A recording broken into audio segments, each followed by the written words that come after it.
now you can say your piece. I What's going love on? it. I'm glad to have my partner back. Hi. What's going on? Aisha K, where were you last week? What was Saturday. last week? Right? You don't know what day it is anymore. Okay, I'm going to tell you what you You sure told don't. What us. was last Saturday? You were telling us you're going to MSNBC. That was the 11th. Okay. Last week you Then what traveled happened? with family. Huh? Last week you traveled for family. Yes, last week was family. Okay. Okay. So Last if week you was don't know, family still familying. My uncle's still in the hospital, so that we're still dealing with that. But MSNBC's cool. They're going to air the thing on this coming Friday wow. at 9 So p.m. so you're going to be on TV? No, I will not be on TV No, I will not be on TV. because some people fell asleep and missed trains. Okay, we won't go there. No. I do not regret it. Right. Sometimes them naps be hitting, boy. Woo, I need one right about now. But let me, in my defense, my daughter has been working very, very hard at her job at the hospital and still does not drive yet. And, us trying to move closer, having to be to work at 6 a.m. in the morning and not driving, and us 45 minutes away, that means that somebody else gets up at 4:30 in the morning to drive her to get her to work. So 4:30 in the morning. My goodness. Okay, so but the weather, Dr. Vibe, what? You're right. The weather changed on us. Oh yeah. It was 39 degrees this morning when I walked out at like 5:00 a.m. Yeah, Whoa. it was that. It's got to that here too. Like the furnaces are on. The furnaces are on. Like it's heat. Yeah, like we're getting down to like 33 degrees tonight.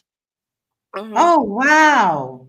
Yeah, they're forecasting the first few months of winter to be cold and snowy, but the second half to be rainy and warmer. But and it's really funny because Toronto's really crazy right now because we've got the Blue Jays playing in the World Series against the Los Angeles Dodgers, and then last night they had the baseball game, and then they also had a basketball game. So the basketball game NBA game was at 6:30 at one location and down the street. You had the World Series, and then today you have a Maple Leaf hockey game, NHL hockey game. I think it's 5:30ish, and then you got the second game of the World Series 8:00. So it's quite a busier than normal downtown. Gosh. A lot going on. I wouldn't be leaving my house at all. I would be like home. Well, people who know me, I am not a downtown person. Like I go downtown maximum 2 to 3 times a year. Thank you very much. So that's Toronto's a big city. It is, but it's a congested big city. Yeah, it's like going to New York. Like who goes to Manhattan and like, oh, I'm gonna go to Manhattan. Just like if you don't live there, like people in New York City don't be like, oh, I'm going to Manhattan. No, they don't. They don't do that. They're like, I'm staying in my neighborhood. We have a frost advisory tonight. No. That tells you that winter is here. Not winter is coming. Winter is here. Ooh, so Aisha, since we last saw you, give us a win that you've had. Huh? Since we last saw you, give us a win that you've had. Oh, I have a 4.0 GPA because 2 of my classes finished and I got A's in both. Congratulations. Yeah. 98 points in one and 99 points in the other out of 100. No surprise. Which also explains why we missed the train too, because I was up trying to get those final things in. Oh my goodness. Wow. And now how long is this program? A year. 8 year to 18 months. Okay. Wow. Yep. So 2 of my classes were rigorous 7.5 week classes. So yeah, those two finished, and then I have one class that is a full year class, and that is my independent study class. And then this other class that just started last week is a 7.5 week class. So All right. yeah. LaLa, give us a win. Well, my win this week is I uploaded my second product to my Etsy store. So my goal is to upload something new each week. And this week I uploaded a holiday grief workbook for those who are suffering through the holidays, because the holidays doesn't always mean happiness for a lot of people, especially if they've lost someone. Got you. That's great. Fantastic. How long did it take you to, how would I say, produce that product? I don't know, looking for words. So I just said, okay, first thing, how long did it take? For that one, about a week, because I was working through my own as well, my own grief. And this will be the third holiday that we will be having without justice for my sisters. And it's pretty raw for me. So this one took a while because I really put a lot of thought into the exercises, as well as letting people know that you don't have to work on other people's time frame. Because one of the first things that you hear out of people is, you're still grieving over that. You should be moving on. Your sisters would want you to do this. You're blah, blah. That's not what you tell someone. No. Lack of empathy. Yeah. So a big part of my workbook talks about that as well, so that people understand that, that's not the case. You grieve however long you need to grieve. Yeah. It's funny that you said that. I've been trying to figure out how to process some of all this nonsense and craziness that we're going through. And also I was thinking, I was like, you know what? I never thought that we'd be here, or that like this age and stuff, like without a friend of mine who passed away when we were 35. Well, I was 34. She just turned 35. And I'm driving on the highway from taking my daughter. And I was like, when early on when she first passed, I could feel her spirit, and I haven't felt it in a long time. And as I was driving, all of a sudden I could just feel her spirit. So what I miss? Because that's what she used to always like come and be like, so what I miss, right? Like just pop up. And I felt that, and I was like, oh my gosh. It's just the fact that you came here now, I could feel that spirit. It's like, let me tell you all the stuff that you missed since 2009.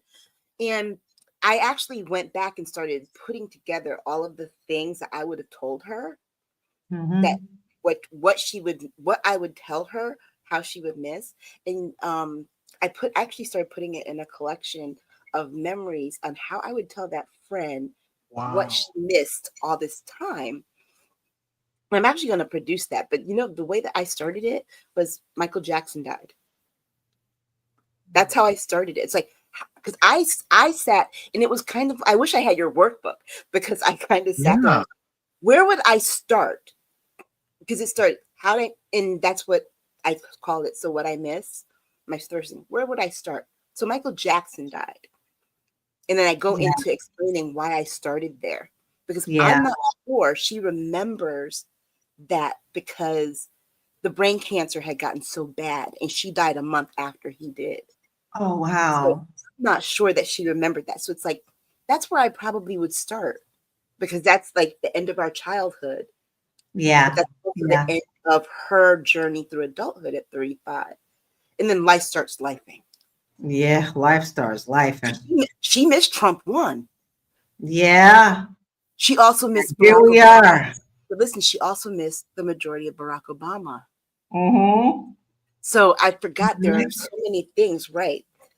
Do I have permission to interrupt? Yeah. Yeah. Yeah.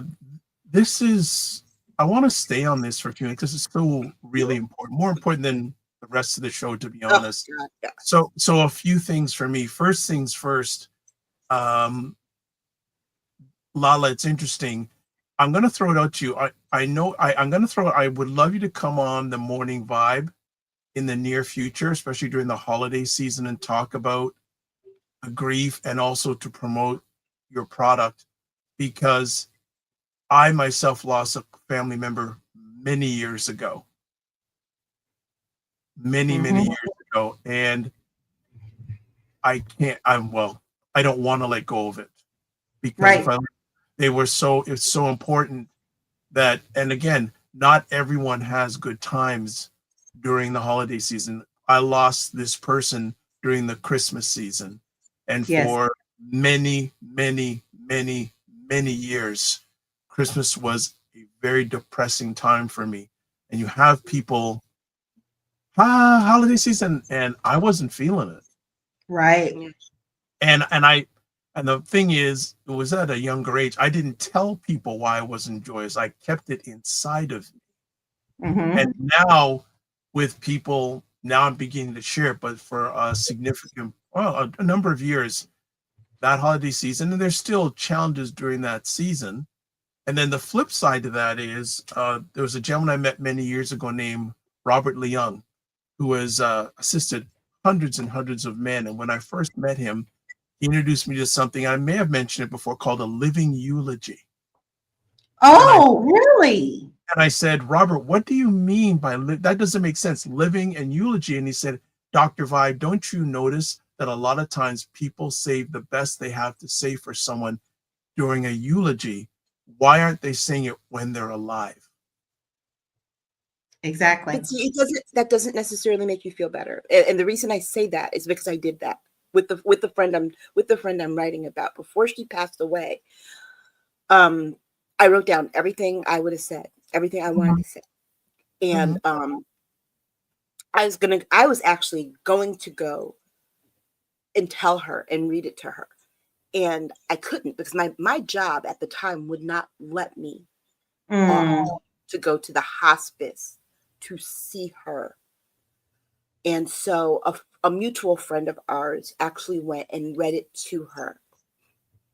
And I know she heard it, and I actually was on the phone listening to her as she heard it. It didn't make me feel better. Even though I said it still didn't make me feel better. I and I think that it wasn't so much that it wasn't that she knew. It was that it was just you get it out, but you're still sat with what feels like the injustice of this person leaving. So But even though you said and it, I'm going to ask to interrupt again. I agree with that, but also maybe it meant something to her. but see, I wouldn't. And you know what though? Here's the thing. And this was the challenge I was left with. She waited. She waited for me to come see her, and I didn't get there before she died. And see, and that the guilt that I was left with, and I was when I say I hated that job so much afterwards Mhm. because I just wanted to leave early that Friday to go see her. Everybody else had said their goodbyes. She was holding on just to say goodbye to me, and I could not go. It's like I tomorrow Saturday. I'm coming tomorrow. I was doing. Lucky, I you've was started braiding. something. I was braiding Amaya's hair when when the phone rang, and I'm like, I don't even want to answer it because I already know what the phone call is. Right. And No, I was this on is my way, beautiful. No, this is and wonderful. it was terrible. Yeah, So, LaLa, healing. I'm going to throw it out there sometime in the near future. Want to have you come on the Morning Vibe and talk about this. I think it's very important. I know Thanksgiving is coming up in the U.S., so maybe post Thanksgiving, maybe into the whatever people celebrate during that in the December, whether it's Kwanzaa, Christmas, Mhm. etc. I believe that I'm just throwing it out there. If you're up to it, I'd love you to come on and share about that. I believe it's needed, so I'd be happy to. Yeah. And what you said about the holiday, Dr. Vibe, really rings true. You know, that's why it's one of the reasons why I had to start liking my birthday again. I did not. Mm, She died like 2 weeks before my birthday, for my mm. 35th birthday. So Well, I struggled with birthdays after 35. well, it's interesting you say that. I think I'd shared a few in the last few months. I had a close friend unalive or on it transitioned. And there was a group of us, and one of the sad things is that one of our group, he passed away on his birthday, Ugh. Mm. and it devastated him. You know, Devastated. have you noticed, and I've noticed this too, because even after, you know, with D'Angelo dying, a lot of people of our Mhm. generation are dying of illnesses Yes. that And you know, typically, also Alzheimer's. My yes, husband and I had a conversation today that a good friend of ours who is only 51 years old has been diagnosed with another rare form of Alzheimer's. We What are is? hearing this yeah. every day. We're hearing it more and more. And even Bruce Willis's family is now asking for additional prayers because his Alzheimer's and dementia is getting worse.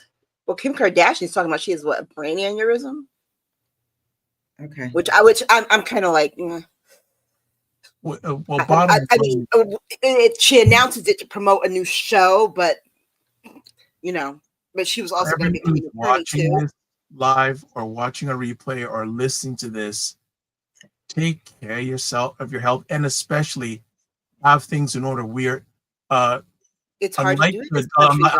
unlike the James Bond movie Diamonds Are Forever, we are not forever on this earth. But it's hard to do in this country. I mean, honestly, not just with people who are working and not getting paid, but you know, if you're working and you're not getting paid and you have a copay, how do you do that? How do you go to your doctor? Because nowadays these doctors want your copay up front. They won't bill you. They won't even see you until you pay the copay. And you know, there's that struggle. Or doctors like I called my doctor. I said, "Hey, I can't get into this doctor, and I'm having this kind of sinus infection thing. Can you write me a prescription for an antibiotic?" "Oh, yeah, you know, you need to go see this doctor." I'm like, "Yeah, but they're like, they can't see me for 3 weeks. I'm not going to sit with this infection for 3 weeks and let it get worse." "Well, then you need to make an appointment to come see." But you, oh, God, come on now. And so everybody wants to pass off on our healthcare here. It's like, oh, it's not my responsibility, not my responsibility, not my responsibility, dead. Okay, we're gonna take a break on that because we got people wanting for you ladies to talk about some of the nonsense, to make sense of some of the nonsense that's going on in America, politics and culture. So what we're gonna do is we're gonna take a quick break, and we'll be back. We'll do some housekeeping, then we'll get right into stories for on the Primetime Saturday. And ladies, I love that this conversation. We got it. We got to continue. That was really, really good to open up this way. So let's be back in 15 seconds. Check out The Morning Vibe on Mondays and Fridays at 9 a.m. Eastern on the Dr. Vibe Show YouTube channel with Dr. Vibe and Ryan Knight, where they discuss important subjects between themselves or have conversations with people who you need to know about. All right, we are back on Primetime Saturday with, more importantly, Aisha and LaLa and Dr. I'm going to change that. I'm not going to put my name first. I'm going to put it last. Put it last. So let's look at it. Girlfriends Chat with Aisha, LaLa, and Jill Jones. That's the old link Patreon, but check it out on the We're trying to Substack. get our time together so we can record some Yeah, episodes. we're missing some of It's those. been a minute. It's been a Yeah. minute. Next I up, actually talked to Bill earlier this week. so here's the show store. By the way, LaLa, is your creation in the show store, Primetime Show Store? No, I put it in for you guys to have, but the people can get it off of my website, laurakey.net. Okay. Join the Discord group. Please email me at dr.vibe at the drvibeshow.com, or click on that link or copy that link. Subscribe to the Dr. Vibe Show and hit the YouTube button. You did the notification, but not the YouTube button. Hit the notification button. We're getting close to 2,000 subscribers, but I don't know what to do when we hit the 2,000 subscribers. Give me ideas. Follow me on Facebook, LinkedIn, Instagram, TikTok, Blue Sky, and Substack. To advertise your business, product, or service on our show, please feel free to email me at dr.vibe at the drvibeshow.com. And then Indie Soup Media, our good friend Dr. Tachi, who was fantastic over the last 2 Saturdays. LaLa loves it when Dr. Tachi's in the house. Like, and her animated face goes to a whole nother level when Dr. Tachi is, see right there, when Dr. Tachi is on. Because Dr. Tachi has a whole different vernacular, and when she makes up words, that's like prime time. And she makes up words. So that's her driving force. And I know J.R. Houston Jack, I think she's still here. She's one of the independent content creators that is part of Indie Soup Media. There's a link there. Over 28,000 subscribers in about 20 months of operation, and realize that only 4% of all YouTube channels have over 10,000 subscribers. If you'd like to call in, we'd haven't had a live call-in person for a while. I think the last one that called in was Mr. Ryan Knight. Well, no, I think Dr. Tachi may have been. I think it may have been Dr. Tachi. Yeah. Right, it was Dr. Tachi. But folks, if you want to call in, this is what you do. You go to that address, callme.road.com, and use the code FSPL8L. And what I'm going to do is then I'm going to walk you through it. And then when you go through there, all you need to do is put in your name. I'm going to put in Dr. Vibe here. And make sure you have the echo cancellation turned on and automatic mic gain turned on, and just put join call. I'll watch and I can patch you into the conversation. So after all that stuff, family, we also got some people are in the house, so we got to acknowledge them. So first things first, as Enlightened Beings was in the room before the show even started. Like, she was in 2 minutes. All right, this has been a week. This is going to be an amazing show. Well, every show is an amazing show. But hey, what I was saying, she also says, working and listening and still not getting paid during the shutdown. Jen Meyer says, hello, everyone. Good to see you. Hey, Jen. J.R. Houston Jack, who's a contributor to the Indie Soup Media platform. She's in. Good afternoon, all. Aisha says, Enlightened Beings, I'm sorry that you are affected this way. J.R. Houston Jack, sometimes chaos in life will force a person to rethink one's priorities. Time with family and friends is far more important to me. And also she says, and we should celebrate our loved ones and friends before they transition. Those loving words matter more when they can hear them. Lovely, lovely. A lot of good stuff going on today. All right, let's get to our first conversation piece. It happened last Saturday. No Kings protests when they were happening when we were live last Saturday. But now, what's next? Well, that's the question, and that was my whole argument. I know LaLa saw my post on Blue Sky, and my whole thing has been, what's next? I am not against. I think what they did was amazing. I think getting more, 8 million people to protest all over the place was amazing. They had them here, great. The thing for me, and it is the processing of it all and realizing the difference. I get trying to organize in this spirit of the civil rights movement. The thing is, I'm not saying that you're doing it wrong. The thing of it, though, is there was a difference in how people moved. And when I say difference, I mean the protest wasn't the thing in the civil rights movement. The protest was the thing to get people pumped up to go do the thing, which was that Sunday speaking in their churches about organizing and going to go down and register to vote, going down to do X, Y, and Z. This organization was the thing. The protest was the thing. You see what I mean? It wasn't what's next. It wasn't to get people ready for what's next. It was the thing, rather than using the march to get people ready to do what's next. So, for example, the march, Selma to Montgomery march, they organized, that was to get people ready to go register to vote and get turned away so that when they go to court, they could say, oh, these people kept registering and they kept turning them down. So we need the Voting Rights Act. There's no there's no plan for legislation. And the thing that I got was that there was there's we'll let you know what's coming next. We'll let you know in the next couple weeks what's coming next. In that time, even though people's spirit is high, you then tend to get some drop off.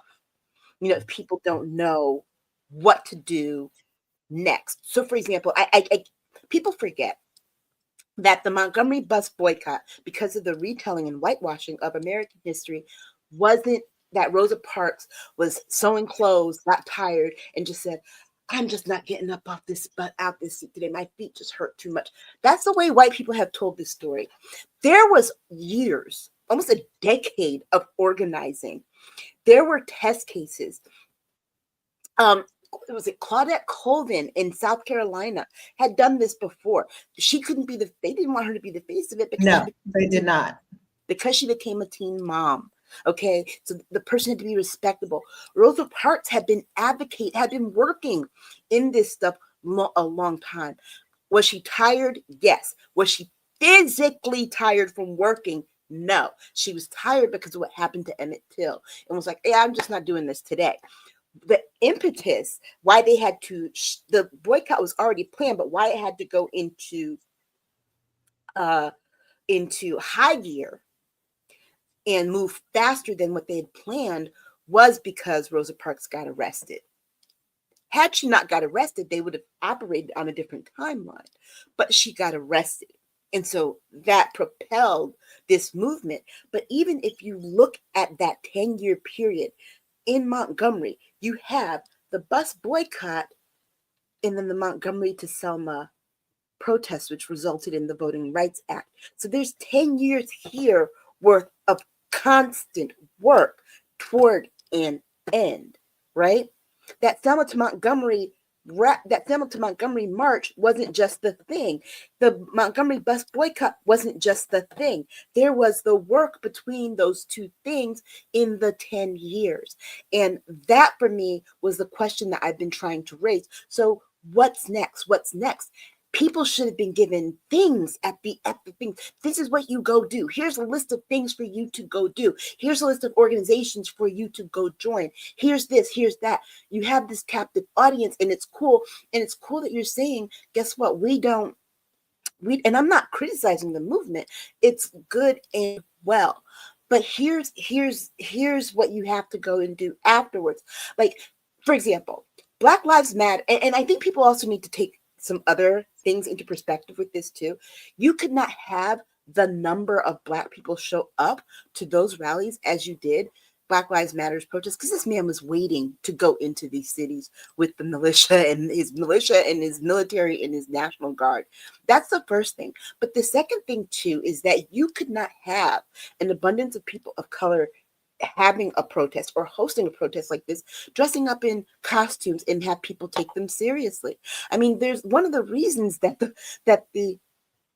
and I have nothing against the people in suits and things, but I'm like, one of the reasons these people sat there and got on TV and called you a joke was because of that stuff. The moment that they said this was anti-American, the thing that you should have been, that people could have been doing, make sure you have your American flags. The moment that they said these people are anti-American, hell, some of these people need to show up in suits and stuff. One of the reasons that they had in the civil rights movement, people going out to protest in their Sunday best, was because of how it would look to turn hoses and dogs and be violent toward people who were wearing business suits and Sunday suits. And so I get that there's a big tent and there's this urge to do that. But here's the thing. You cannot say we want to have this kind of movement like this, like the civil rights movement, and have this version of it without studying it and then only studying a whitewashed version of it. But I think I've got a couple of comments that I would like to interject with. One is us as a community, especially the 92%. We already were telling you, we saw what was going to happen. We knew what was going to happen, and we're tired. And this is everybody else catching up to what we have been telling them from the very beginning. And a lot of people are upset that there weren't more of us marching. But we told you we weren't going to do that from the very beginning. Now, if you want the work to be completed, you need to pick up the ball and keep moving forward. And that's just how I feel about it. I will support them. I will do that. But the minute that they see more of us, out there, the more they're going to be doing these policing things, this ICE thing, everything they're going to be throwing at you. They have a plan to make sure that military is in every major city by 2026. You understand that? We're telling you that now. And who do they go after first? They have people of color. So therefore, I think we're doing the right thing for the majority of us, not being out there, but doing other things to support the movement of protests, which is very important. And I still say we all need to probably be moving in silence and then have a better organization. Listen, it's been done before. It can be done again. Now, my second point is this. I feel, like I said last week, and I still feel this way after thinking about it over a week, I think it is extremely important for us to recognize and celebrate the fact that we had so many show up to these protests. And I mean from little bitty towns who had 400 people who don't normally have 400 people marching in the streets, to the bigger cities where they turned out in droves. The important things, there was even one lady in Alaska where she lives, where there's really nobody out there but pretty much her, out there with her sign, her No King sign in protest. That is important for us to see, because a lot of the time, and especially now, the news will not report the truth. Right. And what did the Trump administration do? They tried to make it seem like no one showed up. It was a flop, when very clearly we saw the numbers. That's important, because see, when we feel like, what are we doing this for? Nobody showed up, then that discourages people and it makes them stay home. But there's something empowering to see people from all walks of life, small town, big town, everywhere, with the signs and being ready. This is just the next step. I do think, Aisha, I really feel like, the next step will come. It's been a long time. So people have forgotten, and they've gotten lulled into being comfortable and being an American. And now they have to be shaken from their trees and awaken again to go, got to get back in step and move forward. I don't know what comes next. I just know that it's going to come powerful. I really feel like it will. So here's my concern. These same people forgot just 4 years ago that we were here, and in 3 weeks they'll forget that they were there. This was my concern about this and this is why I kept saying, what's next? Because what I know is next? Thanksgiving. And a lot of those people have MAGA relatives and are going to go sit with their Mima and Aunt Peg, their MAGA Mima and their Aunt Peg, eating turkey and that purchased pumpkin pie that their Aunt Peg made, and let her talk all her MAGA shit and not say or do anything. And so unless those people know what's next before that, there's going to be so much drop off. And I think people understand, they need to understand there's consequences to their actions too, regardless of whoever you are or what side you're on. Your consequences are on both sides. If you are non-MAGA, there's consequences in life and within your family as well, vice versa. You've got two things going on at one time, and two things can be true. The question is, which side of right are you going to be on? Right. And let's be clear. And that's the other reason why I'm like, what's next? Because even if a lot of people didn't show up, you should have planned just in case. What if they did? And the reason I say that is because you saw how unnerved that man was. So let me tell you, everything that happened this week is because of those optics. Yes. He was so mad. He tore down a building. He was so mad. He started the week with an AI video flying over Americans, shitting on Americans, and ended the week by also tearing down democracy physically by taking down a building. He is so bothered that the what's next. Oh boy, that's why I'm asking, because that right there, oh, that right there is okay. So you got this man right in this place where he is here, he's ready, he's angry, he's gonna make so many mistakes. Keep firing at him, keep Exactly. firing at him. And what they're going to do is they're going to step back, and we're going to figure out what's going to happen, what's next. And it's going to be quiet. And what happens is when there's that quiet, there's the space for him to fill it with noise and nonsense. And then people start to feel comfortable again, and the media goes and chases his stories again. And then here we are again, having to get people riled up all over again. And I'm tired of movements having to start over from zero with this man. And that's why I kept saying, what's next? What's next? Because I don't want us to have to keep going back and starting from zero. You know why we're here, where there needed to be a No Kings protest? Because it was starting at zero again, because people did not want to listen to people like us and other people sounding the alarm about Project 2025 when we were telling you they're not starting from zero. They're picking up where they left off, and it's worse.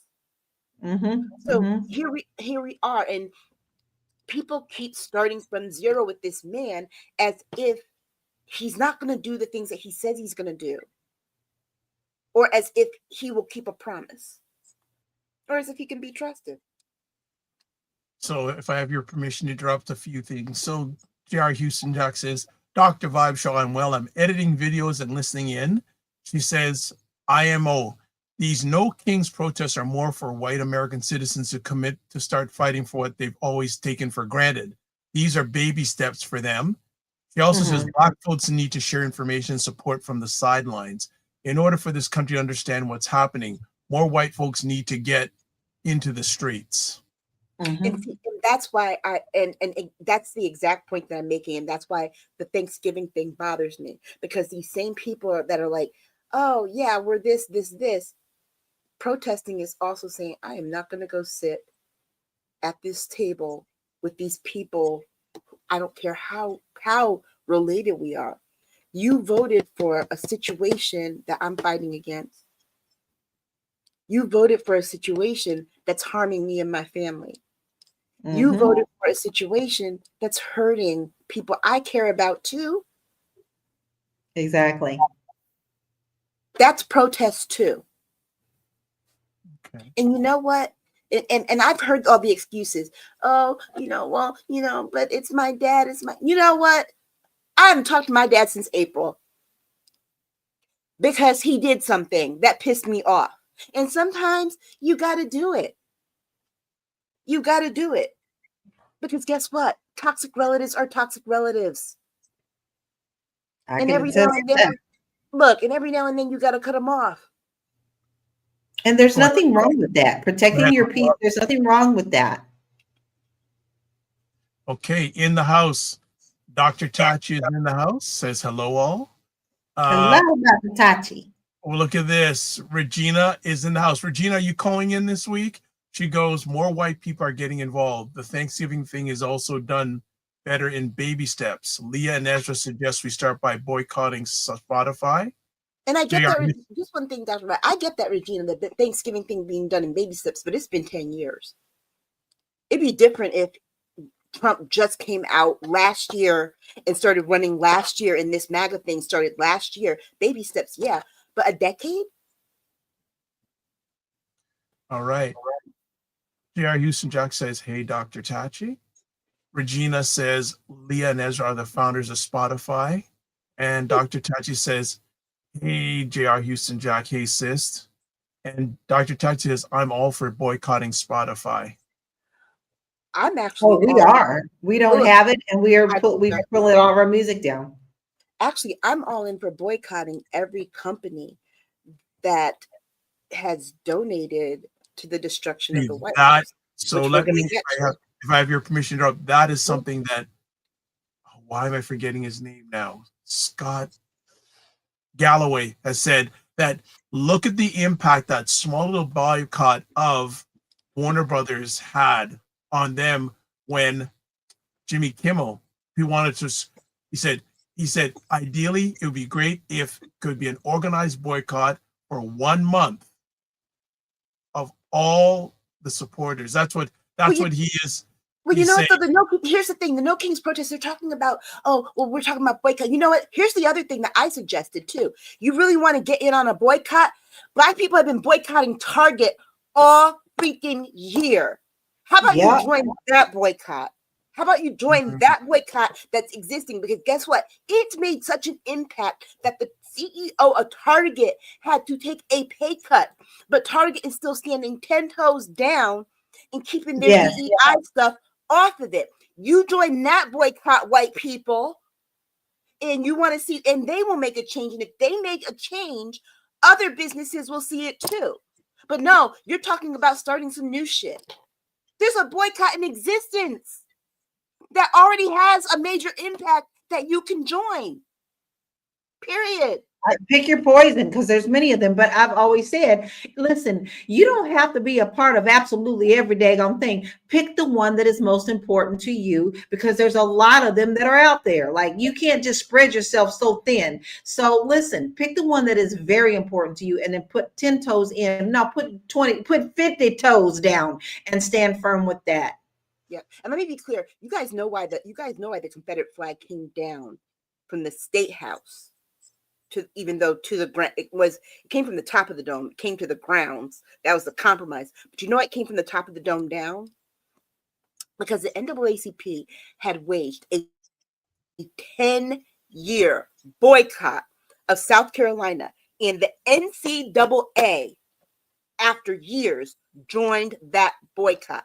The NCAA, this is right when University of South Carolina was starting to become growing in their divisions. Okay. Growing in their divisions. They saw the long game. Who's one of the top, who's one of the top schools for women's basketball? University of South Carolina. With Don Stacy. Don Staley. Right. Staley. Staley. And this is the reason why. And so, but remember, that was a 10-year boycott. And this is why I do not trust some of these things when they're like, oh, let's boycott. The boycott can't be, I'm not going to buy from them until they give me what I want so that I can go buy from them again. You got to be prepared to never buy from them again. You got to be prepared to have those needs filled by someone else. But then going back to what you said, Aisha, earlier, when we talk about the Montgomery boycott and things of that, people for some reason don't realize that was over a year boycott. When people tend to forget, like, oh, they just did it for a week. No, 16 months. No, this took time. And that means you have to be dedicated for that time. Not just until you get tired, but until we actually see the change. And here's the thing.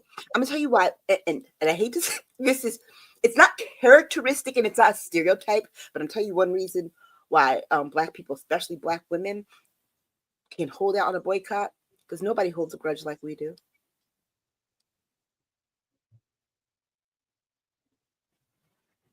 You can do something wrong. Let me tell you something. My grandmother lost my uncle when he was 3 at Yale New Haven Hospital. My grandmother would never go to that hospital again. That was in 1963. My grandmother died. My grandmother would never go to that hospital again. She always went to St. Ray's. She never went there again. Ever. She hated that hospital. So we can hold a grudge. And I think that's what I think that kind of steel, that's what I said. The protest is to steel people's spine for the next step. And and a lot of people saw the protest as the next step. All right. Dr. says Regina says hello to Regina.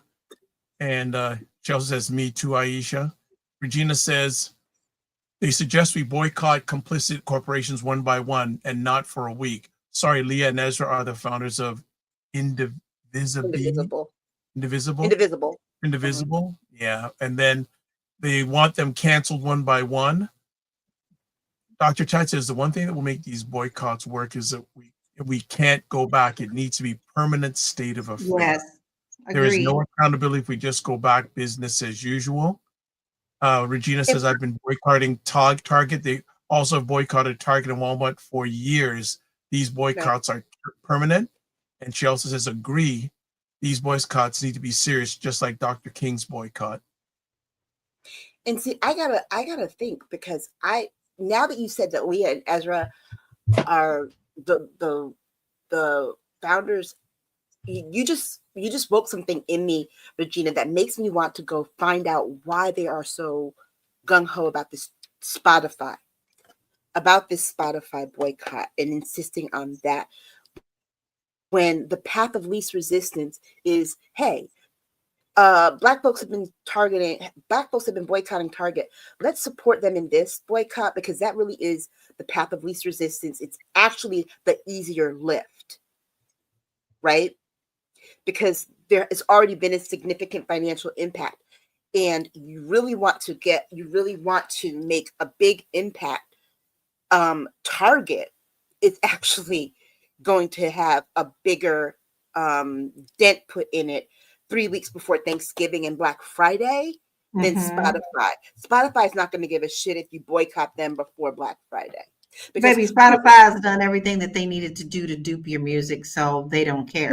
And not only that, because remember, the money from Spotify would only otherwise go to artists anyway. It doesn't necessarily come back into the larger economy. So I have to figure out, why are they targeting Spotify? Because it seems to me the target would be, hey, let's support this one with Target, because guess what? They already made an impact. We can help them make a bigger impact. Honestly, if they did that, Target could they could impact Target by $1 trillion by Christmas if they added on to the if they supported that boycott. To me, Regina's just giving us the answer. I will suggest they push Target at the next meeting, Aisha. They are against Spotify for its ICE ads and ripping off musicians. It's all good, boycott. And see, the ICE ads and ripping off musicians. And you know the thing about the musicians, Regina, a lot of the musicians that are making money on Spotify are the antithesis of what Indivisible stands for. You're talking your Ice Cube, you're talking your Snoop Dogg, you're talking your people who just don't give a damn. Your 50 cents. Oh my God. These are people who just don't care. And when you talk about the people who own stock in Spotify, Dr. Dre doesn't give a shit. No, when you get that money, that shows yourself. All right. Yep. Let's get to some other, before we go further too, I want to shout out to Quite Kept, who's giving love on Facebook. Oh, and Regina, also too, when you have the next meeting, please tell them that I was the one who suggested this, and that I have been trying to get to them about hiring somebody who knows how to do communications in their messaging. Hello. Okay. Sorry. J.R. Houston Jack. Oh, you've been away for a few weeks, so we were expecting this. She goes, I was treated poorly at Dillard's department store in 1996. I haven't been back since. See? Hold that grudge. Kyle Mitchell says, pay your taxes. Your opinion is moot and your rage is important. Okay. And J.R. Jack says, lasting change is a marathon. End of story. Okay. Correct. J.R. Houston Jack, you should come on one of these days. We'd love to have you on with us. He goes, also, real talk. I may forgive, but I'm not forgetting or spending my time or money, where I am not respected. Dr. Tachi says to Jerry Houston Jack, I don't forgive them, and I definitely don't forget. Isn't Dillard's closed now? Okay, Jerry Houston Jack isn't says, that revenge? Isn't vengeance divine? So J.R. Houston Jack says to Dr. Tachi, we will not forget. I haven't been to Target in years, and surely not Wally World. And then Regina says, I will suggest it. Yeah, so next meeting. Okay. So let me ask, as we start transitioning to another, what is it going to take for Black people to get involved with the No King protests? I don't think they should. And the reason I say this is it's not about, I think we can support. I think we can support. I think we can share the information, but I do not think that we need to be out on the streets, because the moment that we do, they're looking for an excuse to become violent. We're target number one. Because the moment we do, the tanks come out. Think about this. Black Lives Matters protests, regardless of what little information that they share, that the media blew up the very few violent incidents there were. Overwhelmingly, they were peaceful, and they brought out tanks. Remember that Black woman by herself with a backpack and a sundress, and it was police in riot gear and tanks. One Black woman who couldn't have weighed more than 110 pounds. And she was met by 20 police in riot gear and tanks. So I think our place is not at the forefront of the line to the violence. Because here's the thing.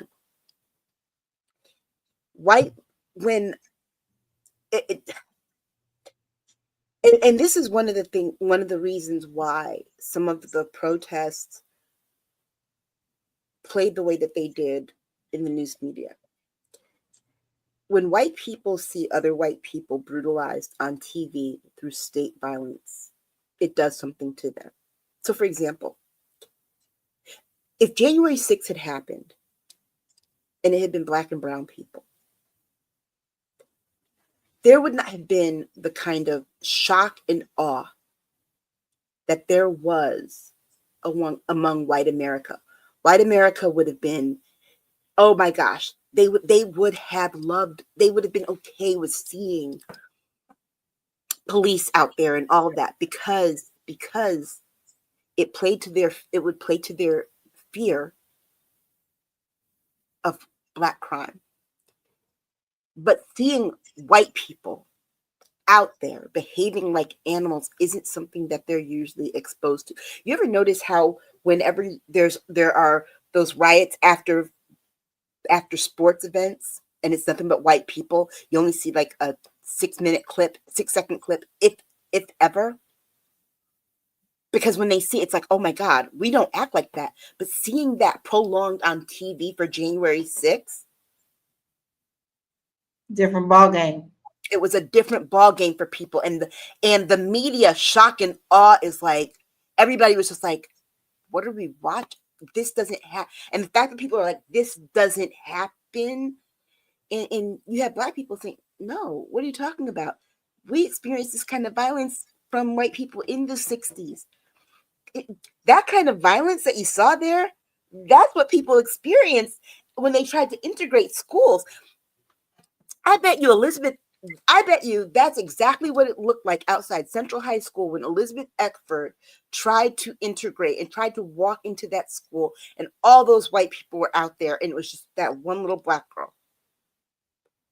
So I think that if he is going to turn it into a police state, I think they need to be able to see that image, because it moves them in a different way than it would if it were us, if it was very racially diverse. When they see themselves and they see themselves being brutalized, particularly if they see white women, because it was also largely female too, particularly if they see white women being brutalized like that, that's going to do something. If they see white veterans being treated this way, it's going to hit differently. Because right now, how do we know? Because they're still not disturbed enough when they see these ICE agents disappearing people to make it stop. And baby, that's more and more every day. There's a video out today of a Black woman who's just walking into Walmart. She and two ICE people approached her very quickly and swiftly. And the first question out of their mouths was, "What country were you born in?" This was just a young lady, just a regular young lady going into Walmart. So they are now harassing people right in front of the stores. No questions asked, other than if you're brown ish to them or not what they expect you to be, you will be taken down. You know what's next? You know what should be next for the No Kings protesters? You all need to send poll watchers, because he's already sending DOJ people out to these elections, particularly in Virginia and New Jersey and New York City, where these going to be these change elections. He's already talking. He already said he's going to do it. You guys Ain't no talking, it's being done. Because they just announced that yesterday, which basically means it's voter intimidation. So, all right, let's continue on.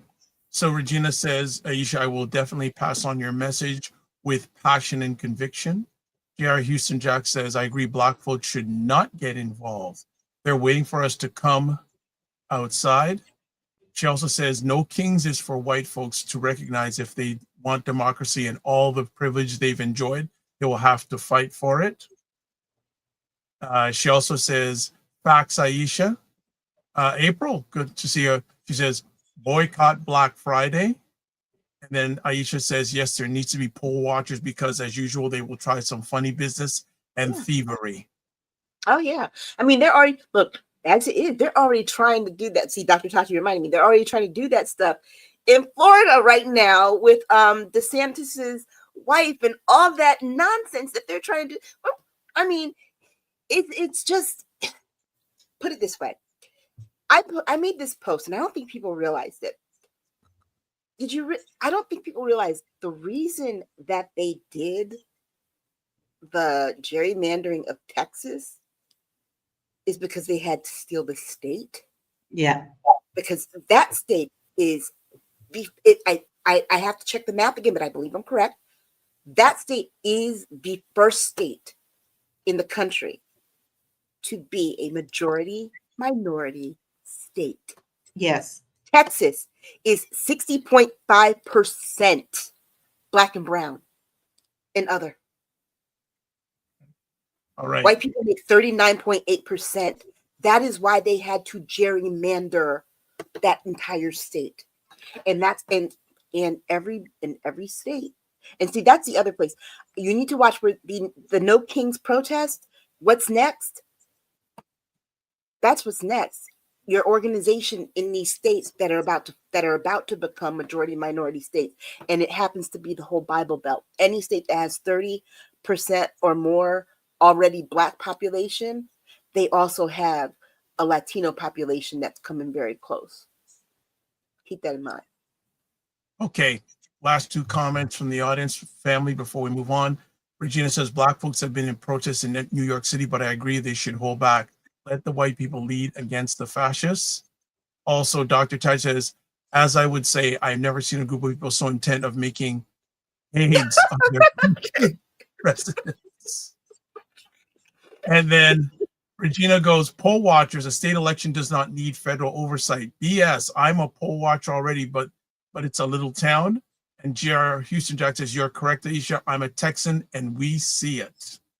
But you know what, though? The state elections actually do need federal oversight. All of the formerly segregated, all the formerly Confederate states, that's what they're at the Supreme Court.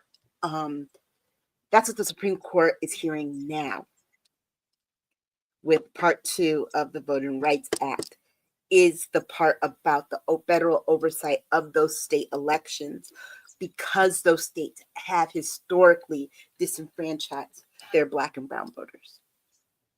I don't have any faith at all in the Supreme Court. So oh yeah. Oh, we know. Well, they're going to gut that, which is scary.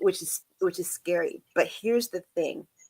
Once the states that re-gerrymander, like California, Maryland's about to get in on it, Michigan should Yeah. probably look at doing it. Once these states do that, they probably need to go into their state constitution and put in their own civil rights oversight into their state constitution for their elections. All right. That is it. Last comment from the family. Zero faith in Supreme Court. Jerry Houston Jack. All right. Let's move to our next conversation piece. Let me just do this. Let me do one other thing here. Okay. All right. Let's do this. Our next story is the White House's entire East Wing to be demolished within days.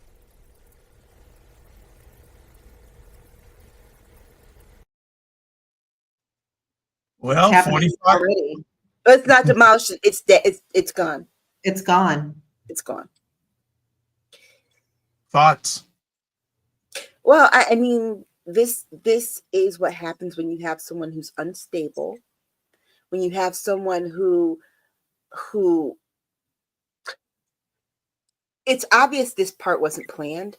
I'm sure, because even the plans that he has are literally something somebody just threw through AI and just printed out on paper. There are no plans, I believe, to construct this thing right away.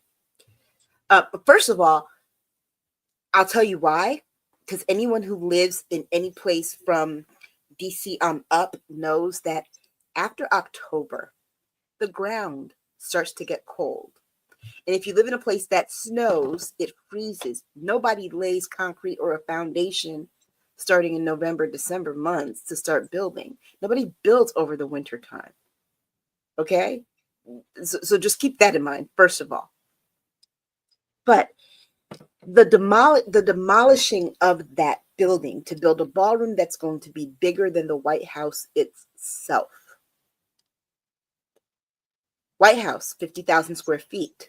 This ballroom, 90,000 square feet. And the fact that the price tag has now ballooned to $150 million more than he said it would. He said he's got donations from this and this and this and this. I'm sure he's got donations. I do not think that those donations are paying for this. I think he pocketed those donations, and I think that he's going to take money from the taxpayers to do whatever it is that he's going to do. We also know this man has no taste, okay? Because he took a beautiful rose garden.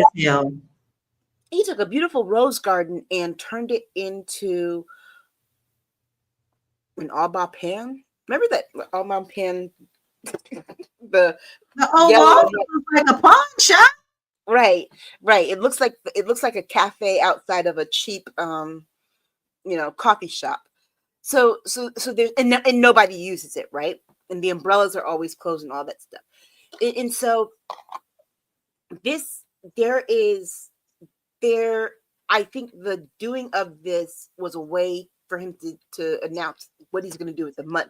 Announce that he's getting this money. He's going to pocket it. But the destruction of it really was, he wanted to get people to stop talking about no kings. He wanted to get people to stop talking about the shutdown.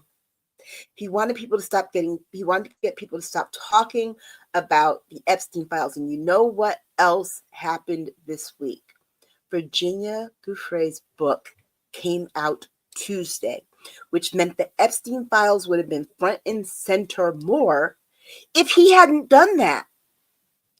There was Virginia Giuffre's book came out about her being trafficked by Epstein and Ghislaine Maxwell, and Prince Andrew got his royal titles taken away, right? The same week. And there was something else that happened that related to, and Adelita Gihalva, they sued Michael Johnson. Yes, so all of that was Epstein related. Epstein would have been a super hyper focus this week. He had to do something. And he destroyed that building. And people were wondering, did they remove all the historical? Because honestly, this is a man that they didn't take anything out. You know everything that that it was destroyed as it was.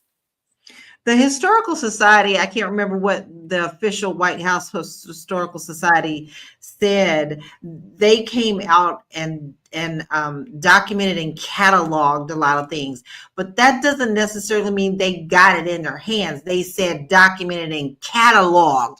That doesn't necessarily mean that they physically have it.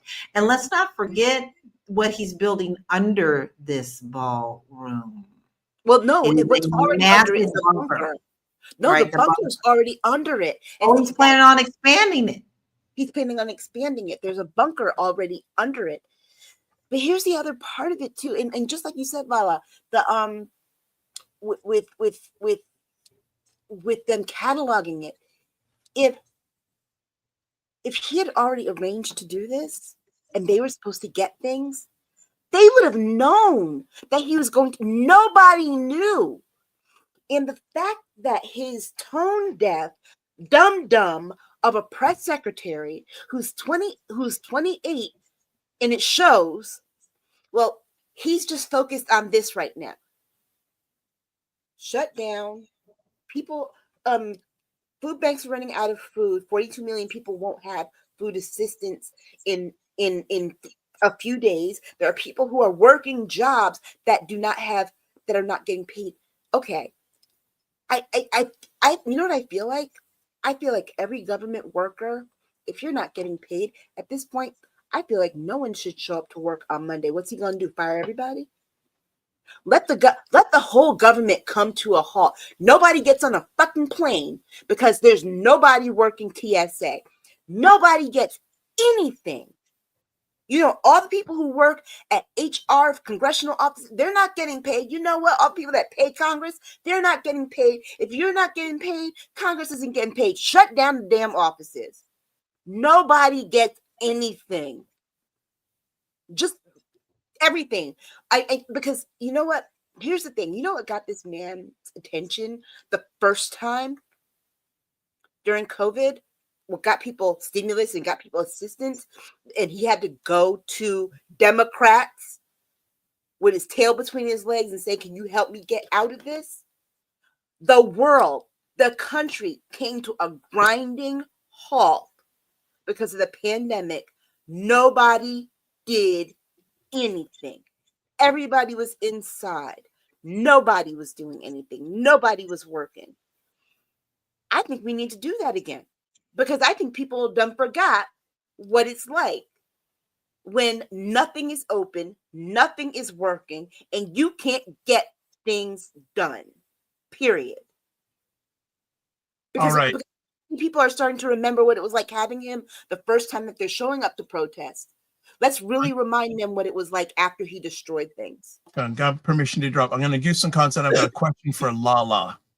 So Okay. Dr. Tachi says they're trying to build a ballroom to rent it out so they can line their pockets. Of course. Exactly. Dr. Tachi's being saying yes, everything that's been done. J.R. Houston Jack says it's top tier money laundering. Dr. Tachi says the stupid thing is it's not working because now, in addition to being infuriated over those things, people are also infuriated over the destruction of the White House. Yes. And he says, okay, before we do that, let me get out first. So, LaLa, you are a real estate professional. Yes, I am. Okay. When someone does a demolition to that great extent of a building, they're not looking to stay for a short term, are they? No, Most baby. people. But Okay. he's already told us that he's not going to leave. That's what I want you to talk about. And Steve Bannon is telling us he's not leaving. Okay, LaLa, this is why I want it, because from your real estate perspective and your experience, when someone does a renovation, a big renovation, they're not usually doing it to just stay and rent. That man plans to stay there till he dies. That's Okay, what I sorry, wanted to later. hear from you. Yes, he does. That's the whole plan. Did I say that? But but like I said, he's already said that. Now listen, for everybody who was in our Discord group, I did post a list of those who did donate toward the 300 million ballroom, and the list is pretty long, and some of these are good old ones we definitely knew they would. Like Microsoft, T-Mobile. You've got all these people that we already know, Lockheed Martin, all of those. These people have lined his pockets before. They'll continue to line his pockets again because they will get something in return. They'll be loyalists to him. But in all fairness and in all truth, he does not plan to leave. Let me tell you a few things that he said that people have forgotten. He's literally said to people, so if we're in war, if we're in a war, we can not have elections, right? Out loud. Yes, Right. sir. We can do that. What is he doing now? Establishing war. Which technically we can't because we're not like other countries, which because I honestly we can't. He just thinks that we can. Because That is one thing. Two, he told us he's already printed the hats out for 2028. Oh, did you see the AI meme of him 2028, 2032? How long does this man think he's gonna live? Well, he plans to live forever. And he's Well, he already should putting be able to people live like, beyond 2026. I don't understand with his health issues. Why is he planning well, beyond don't forget, 2026? Aisha, we always talk about the lineage of how powerful the people and the plan was behind him. They know he's a puppet. They know it, and that's why they put him in there. If he should croak anytime soon, we still got to go down the line of the bullshit. I know. And there's another reason they keep this shut. It's not just because they don't want to swear people in. Listen, they're already lining up on what they can do without Congress and Senate. They are trying to demolish those two aspects of our country. They don't want that three-ring circus. They want a king. So it does not matter how long they're planning on shutting down because they were already lining up. What they want to do is to get rid of those people. All That's right. my thought. Regina says the irony is the East Wing is where the First Lady's office was. I also heard there is tea about JD's wife being miserable with him. Do you seriously believe 47 will be alive? I do not.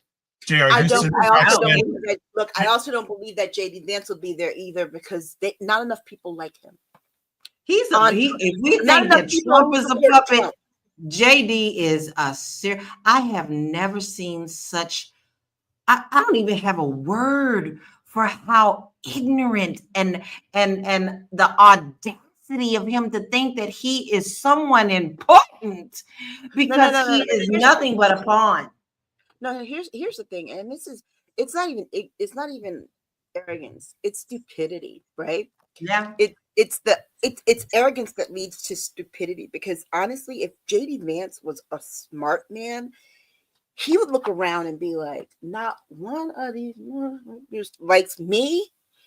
And if this guy goes, not one of them would support me. They would try to overthrow me. His chess game would be to get rid of that guy now. After everything he did in the last week, I'd be 25th-ing him like crazy. And going around to all these little people like a Pam Bondi and being like, okay, so you could go to jail, right? This man's not gonna live forever. You can go to jail, right? Let me protect you. Because here's the thing, JD Vance, I'm not one to really give advice to Republicans. I'm really not one to give advice to idiots.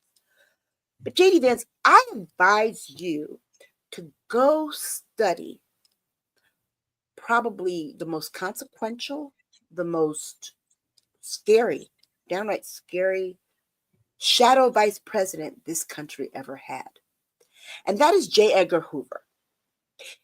Even though J. Edgar Hoover was over the FBI, but J. Edgar Hoover, the reason that J. Edgar Hoover had so much power just running the FBI, had so much power over presidents and the cabinets, is because J. Edgar Hoover knew where all the bodies were buried, and instead of exposing them, he'll go to people like, hey, I heard this and this. Let me protect you. I'll protect you. Only I can protect you from this. So if you do this, I'll protect you. I'll make sure this goes away. That is how he got all these people to fall in line. How do you think he was able to keep JFK from being totally destroyed by those Marilyn Monroe affairs? JFK and RFK, because at that time, in early 1960s, like late 1950s, early 1960s, would have destroyed them to know that the two brothers were tag teaming a Hollywood starlet. Okay? Okay? All Let's be right. very clear. Okay. So, JD. J.R. Houston says sounds like Weekend at Bernie's. Actually, no, it sounds more like Weekend at Bernie's. What's going on in Maine with New Hampshire with Bernard All right.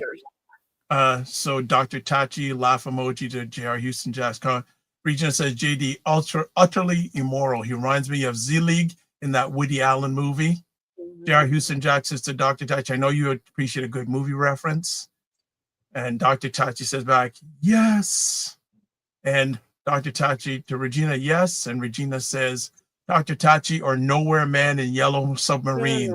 But Nowhere Man was not just clueless. He was clueless, not cruel.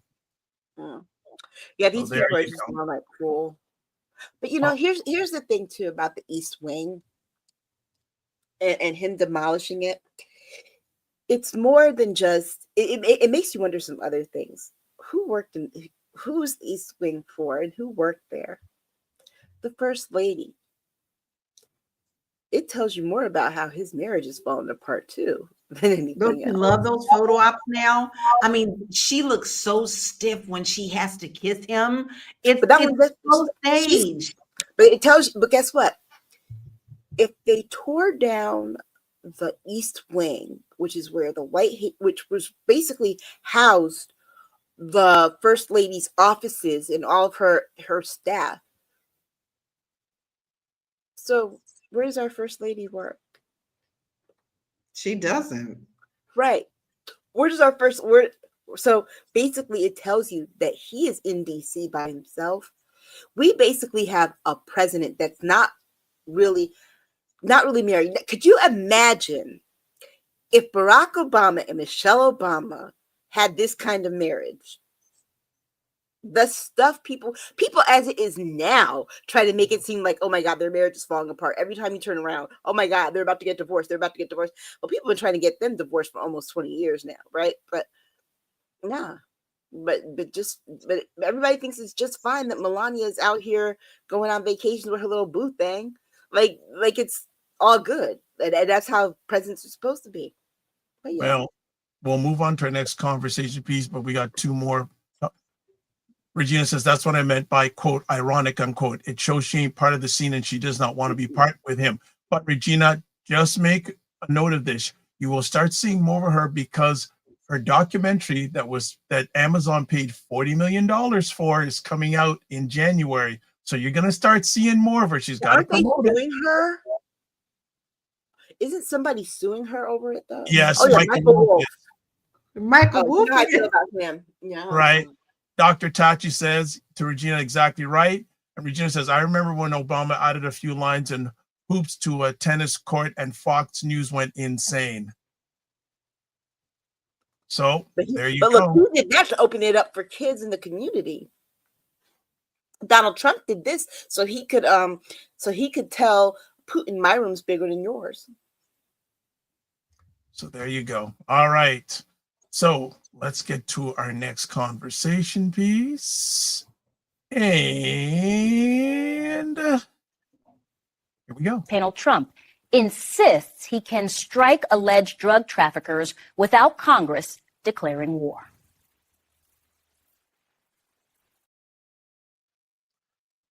I'm going to let LaLa start on this one. Well, the sheer fact that this is propaganda is absolutely amazing. I need you guys to recall that the fishermen that he bombed in the middle of the ocean were just that, and people survived that. and they are still alive to tell the story. There was no proof whatsoever that they were harboring or doing any type of drugs. They were just simple fishermen. But what they have come out with those pictures is completely falsified, showing items in the water that are floating in the water like they're trying to show cocaine or whatever in the water. But it is very clear that it's AI. Once again, as I said before, this ties into what I said about how he overrides the other two elements of our system. He doesn't give a damn about what Congress says or the Senate says. He doesn't care about any GOP that even supports him, what they say, as long as they fall in line with him. The minute they disagree with him, they are out of the country club. The fact that this man is able to just say anything that he's going to do and actually does it is a very serious problem. And it should be of one of every American should be concerned about. If he says he wants to start a war, he will start a war without Congress, without Senate, without nothing. But who has ever stopped him, might I add? Everything that he has said he's done it. He always tells you what he's going to do. So he's already told Congress directly, I'm going to start this war. And what y'all think, this is what we're going to do. This is a serious problem. And it's all because this man doesn't like the Venezuelan president, although he's, me personally, I think he's just as much as a kook. A lot of these people are. But the fact that he is going to just do things on the willy-nilly at his own advice in his head, his voices in his head, is extremely concerning. Now, what he's also doing in, with Argentina and all these things that are going on is also telling. He likes to partner up with people who are crazy just like him. So we have a serious problem in the fact that if he does these things to Venezuela, we're also not playing around with people like the cartel. You start really showing what you're going to do, even with, because those fishermen had nothing to do with the cartel, but that sent a message, and now they're like, oh, you're going to come over on our land. Let me tell you what we're going to do to your people who are already here visiting for vacation. This puts all Americans in danger, especially of those who move around abroad. Well, I mean, I there's just two things on this that I have opinion of. First is go listen to those stories from the families of the men, the fishermen that were killed. I want us to remember that there's 74, I think it's 73 or 74 people that they've killed so far. It's not just like one or two, it's in the 70s. And they have not been able to prove that any of these people is trafficking drugs. And if they were trafficking drugs, particularly that last boat where there were two survivors, why would you let two drug traffickers go? Exactly. That speaks volumes. You don't let innocent people go. Right. So we know that that's really, really bad, right? So there's that. And the other part for this for me is now you also know why Pete Hegseth wanted that kind of oath signed by people in the media to not talk about or to only put out specific information. Because if the media had their offices in the Pentagon and got this information and started talking about this, it would be a bigger story than it was. We're only getting kind of secondhand information or from what people can tell us based on their contacts or whistleblowers, because the press corps was kicked out the Pentagon. And I think we need to really pay attention here, because the people that are these quote unquote alleged drug traffickers aren't just, and when you think Venezuelans, people are typically thinking brown Latinos. These are black people. These are black people that they are killing. Okay, so black people want to know why should we? This is why these are black people that they are killing in these in these waters. But also too, I sat there and I was listening to some of the stories and things, and I'm thinking, Pete Hegseth is playing Battleship. He sure is. This is a man who basically has taken the Pentagon and turned it into his man cave, and he's playing dress up in games. Like he's playing big boy versions of games that he was terrible at as a kid, but he's doing it with real human lives and real consequences. And we should really, really be concerned, because this man with no experience and a huge ego, okay, that is unchecked, he's not only getting people killed right now, we're looking at something that's going to be a mass casualty event. Yes. A mass casualty event. And remember that our military actions are what spawn reactions from other countries, to the point that they plan how to attack us from within. I'm not saying that 9/11 was something that we brought upon ourselves, but if you look at the history of the countries of why people in Saudi Arabia and the Middle East hate Americans, I'm not saying it's unwarranted, but it goes back decades and decades and decades of, there's history back there, right? There's history. And so he is adding to that history. And what I'm saying is, I'm not saying that it might happen. It's going to happen while Trump is above ground. Put it that way. Okay? But 10, 15 years from now, what if this is radicalizing people in Venezuela? Radicalizing people. What if the son of one of those fishermen that was killed becomes radicalized because of this action and is able to form a militia against America? Yeah, These are the things we have to think about. And that arrogant little pissant who thinks that because he got a high secretary job that he is qualified for it. The only thing he's qualified for is the drunk tank. But he thinks he's qualified for it. He thinks he's doing something. And the only thing that he's doing is making Americans less safe. What drives me nuts about him is he calling in generals and our top of the people and talking about, you must stay fit. My man can't even do a pull-up. Somebody said when he was waiting for the applause afterwards, somebody said it gives the same energy of what's his name after Coming to America, Sexual Chocolate, and nobody. Yes! Oh my God, that was so funny and it's so true. So true. All right, let me just interject here. So it was that part. Sexual Chocolate. I'll just go because so J.R. Houston Jack says, I keep asking myself what else needs to happen to get all those who are complicit to do their job and hold him accountable. Dr. Tachi says, to back the real threat of prison time. Regina says the Epstein tapes, that is what they are equivalent to the White House tapes that cooked the Nixon administration. Joe says the press corps abandoned the Pentagon rather than comply with Hagee's loyalty oath. J.R. Houston Jack says meritocracy at work. Regina says Hegseth posted a video where he was flying a flyer jet when he was really just a passenger. And J.R. Houston Jack laugh emojis. Dr. Tachi goes, Randy Watson. Yes. And Regina goes, my uncle was a Marine general who ran Quantico. When I saw the Hagee meeting, I remembered my uncle. He would have despised Hagee.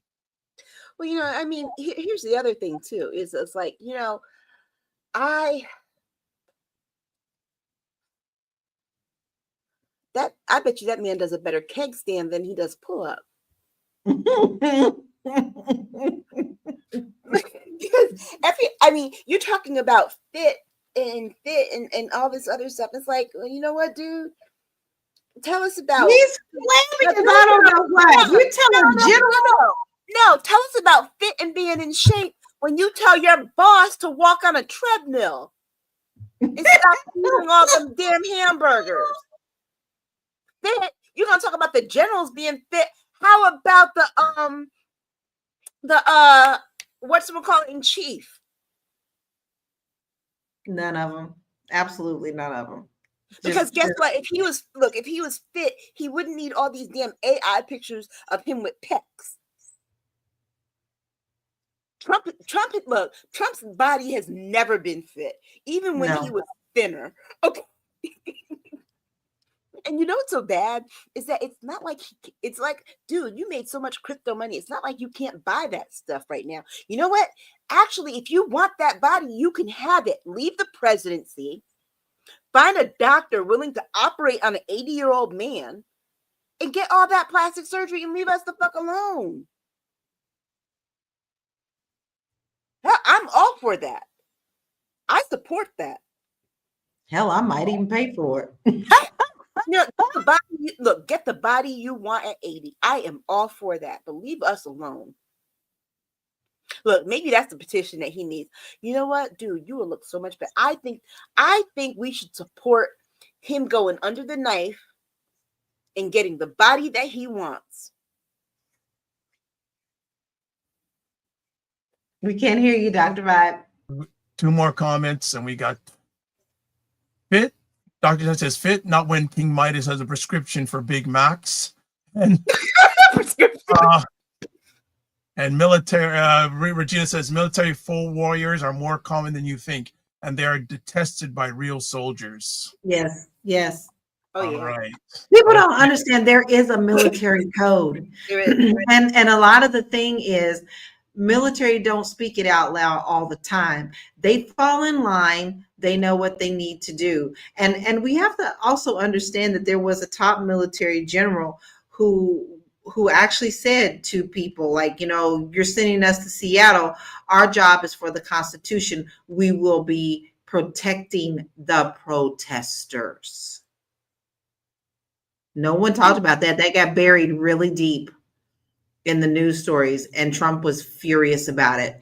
Top military. Okay, you're going to send us. Our job is to protect the people and the Constitution. So therefore, we'll be protecting the protesters. Yeah. Oh, I know he's too old for plastic surgery. That's the hope. Look, the risks. The risks are much higher. She's too old for plastic surgery. All right. The risks are very high. That's the hope. All right, let's go for our last conversation piece. Maine Democrat Senate candidate Graham Plattner apologizes for past social media posts. Aisha, that was you. You can apologize for the social media post. It's not the social media post. It's the Nazi tattoo, sir. It's the Nazi tattoo. All the way. They just really go. Oh, but here's my biggest problem. Okay, first of all, I need to be very clear. This is for Democrats.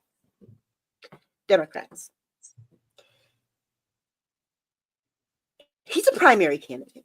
Okay, this is not the election.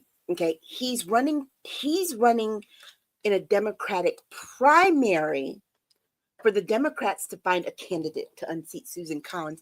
Stop acting like it's him or Susan Collins or we lose the seat. Okay, because the primary hasn't even happened. There are a ton more different candidates to choose from in that primary. And you're thinking, well, he's the one that can get more people that are over on the right. Let me tell you something. Okay. Welcome to New England. There are 6 New England states. They are Maine, New Hampshire, Vermont, Connecticut, Massachusetts, and Rhode Island. I happen to come from Connecticut, the most diverse of the 6 New England states. You know what state is not the most diverse? You know it's the least diverse New England state. That is Maine. Maine is the Republicanist of the New England states. Okay? So to expect there to be someone who's going to be just a pure blue person, it's not going to happen, babe. Not going to happen. So your best thought, you don't need somebody with a Nazi tattoo to represent the Democrats. If you're going to get a Democrat, get a Democrat. And here's my other thing.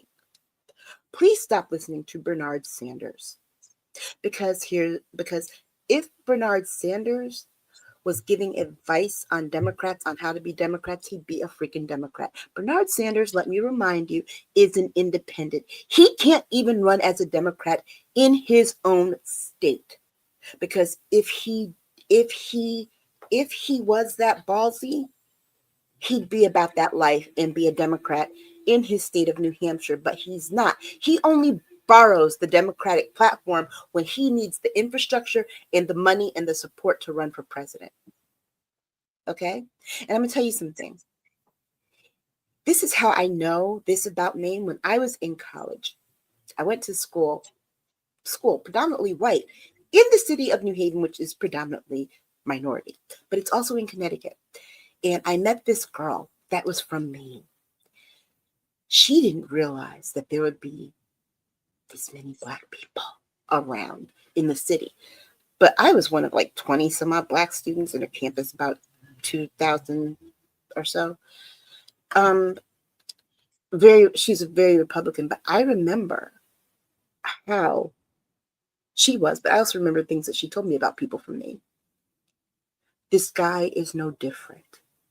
Because the bottom line, he knew about this possibly being an issue a few months ago. CNN just reported that. Oh. In 2019, he knew that this could possibly, that there were issues. So bottom line, he's apologizing now. But the thing about the tattoo, he's had several different stories. He's lied. But here is my thing.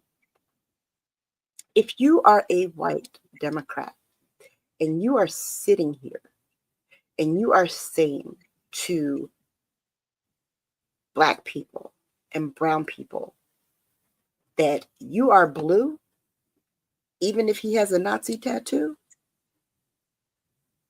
baby, you are not someone I want on my team. You are the problem, and you are why Black women do not trust you. That's it. All right, some comments here. Regina says exactly. If the tattoo was a mistake, why did he still have it? Oh, let me also say this before you go on to the next comment. Thank you, Regina. Thank you for saying that. That's the other thing too.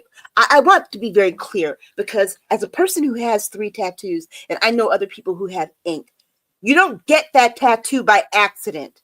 Tattoo artists also know all of the white supremacist tattoos, because a lot of them will not do it. That's right. Or they will tell people, you know what this is before you do it, right?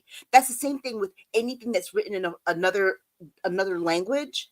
They always find those things out and tell people. Yes. Because see, a tattoo theoretically is permanent. And here's the other part. He got it removed Thursday, but he knew he had it when he signed up to run. And see, that's my other part. So you're right, Regina. Why does he still have it? Exactly. And to say, well, I was drunk. Well, you know what? I've never met a Black person or another person of color who, when they were drunk, became out and out racist. I was drunk when I got my first tattoo as well. And you know what? I still was not able to be convinced by that boyfriend to get his name on my body. As drunk as I was. Got some awareness. All right. So Regina says, yep, find another candidate. Yeah. Dr. Tachi says, precisely. Dr. Tachi, not his full government name, Bernard.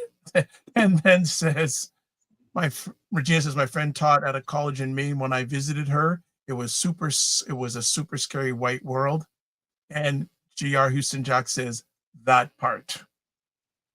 I think on that, sticking with a fork, we're done. Ladies, thank you so much for another epic conversation. I want to say, as always, thank you for taking the most important thing, your time to hang out with us today. And before we let you exit, how do we get in contact with you? First off, it's key. Well, I make it pretty easy for you. I'm all at one site. It's laurakey.net. But I also wanted to mention that I have put the grief workbook in our Discord group, as well as the list of the people who contributed toward the ballroom. So please make sure that you do go to our Discord and continue our conversation there and download that guide. LaLa, thank you so much. I know that's why I was like so quiet for a second because I was looking at it. There I you was looking go. at it. It's really Next good. up, it's Aisha K. Staggers time. I'm gonna put all of mine under one link soon. You can find me at AK Staggers on Instagram. On Medium, Aisha K. Staggers, Sky, akstaggers.bsky.social. Friendo Media, I need to write a new article for them soon, but it's friendomedia.com, and my Substack is Aisha K. Staggers, or this thing called life. Love it. Thank you so much. All right. And if you want to get a hold of me, LaLa led the charge, so I follow her. One link, taplink.cc/the Dr. Vibe Show. That's where you can find me. And then if you want, you can catch replays of this epic conversation on the Dr. Vibe Show on YouTube, Facebook, and LinkedIn, and on my website, the drvibeshow.com. So we have a few more final comments. J.R. Houston Jack says, amazing conversation. Well, you helped make it an amazing conversation. J.R. Houston Jack also has clap emojis. And Regina says, this is a great place for a weekly vent. I love it. All right.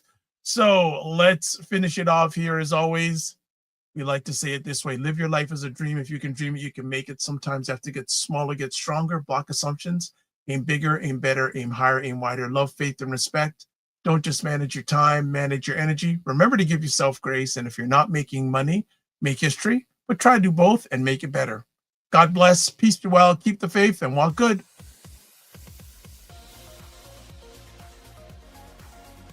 To understand how afraid I am of any member of the rodent family that's down to squirrels and chipmunks. Okay? I cannot stand all members of the rodent family. Rabbits, bunnies, no. What else is going on that day? I mean, is there something we're supposed to be doing? Why are you going there? Why are you going there? You know I'm going to ask you. It falls the same day as the inauguration of the new president. The what? Excuse me? I'm sorry. So in other words, Monday. So onesies. Now, folks, don't ever think you're going to see us all on a show with onesies on. Don't do that. You might see me. You might see me. You'll see me and LaLa because we oftentimes wear ours.